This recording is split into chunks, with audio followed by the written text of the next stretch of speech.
Differentiate automatically. Can that even be done?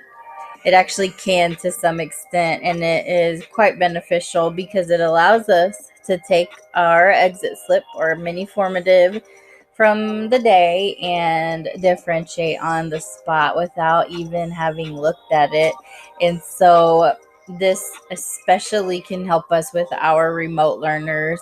Now, I will use it for my in-class learners and remote learners, but it's just another way to help us out and automate one of our processes so we can focus on instruction. So with Google Forms and AutoMastery, what is AutoMastery and how can this help me and my students? So when we look at this little graphic right here, it shows that you have a diagnostic quiz, which for me, it's going to be a 4-problem max, usually exit type slip in Google Forms. And they take it when we're done with the mini lesson and some guided practice, some independent practice. And then I want to know how much more practice do they need? Do they need some reteaching? Are they almost there, but they need a little bit clarification? Or are they at the mastery level already and they just need to move on in an enrichment extension type activity on that topic? So we do this in class regularly, right? We place them in their groups. We decide which playlist they're going to follow or which activities they're going to do next based on their proficiency level. Well, now when we say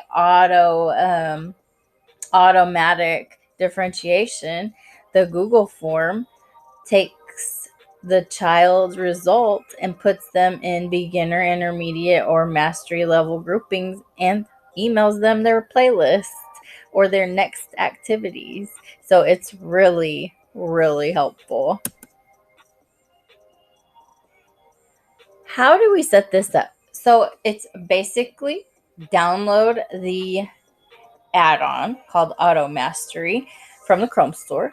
Then you go to your Google form that you created and you follow some steps. So before you click on the add-on AutoMastery in your Google form, you'll click on settings.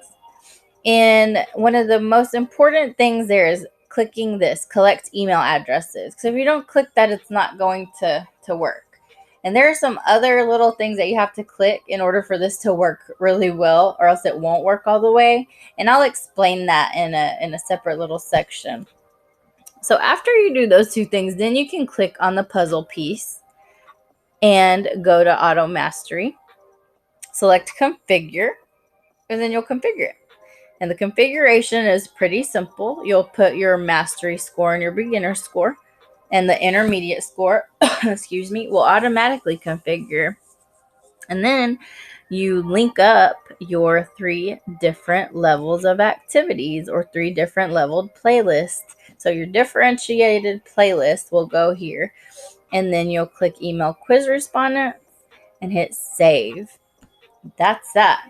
When you assign that formative mini exit slip, mini quick check, whatever you want to call it, and your students do it and turn it in, they're going to get their score. And it's going to email them what they need to work on next. All right, some things to consider though. You will have to teach students and remind them to check their Gmail after they've completed one of these for you. It does not immediately take them to the next instructional activity, but it does email them to their Gmail, the one that was collected automatically. It will send them their activity list. And in my opinion, this would be most helpful when you're assessing one objective at a time. Since it's score-based, it's a percentage level of proficiency. And so I wouldn't use that on something that is over multiple things, because how can you really differentiate accurately just based on a score if it's more than one topic, right? So this would be like one objective. Okay, the next thing will be to click on this in your presentation, the Canva tutorial of applying this process. You will, when you click on this, I'm actually going to do a sample of step by step walking you through a Google form and how it looks all the way to the end of what does the student email look like when they get it. And so that's this. After you watch that, or if you have any questions now before you do that process, let's talk.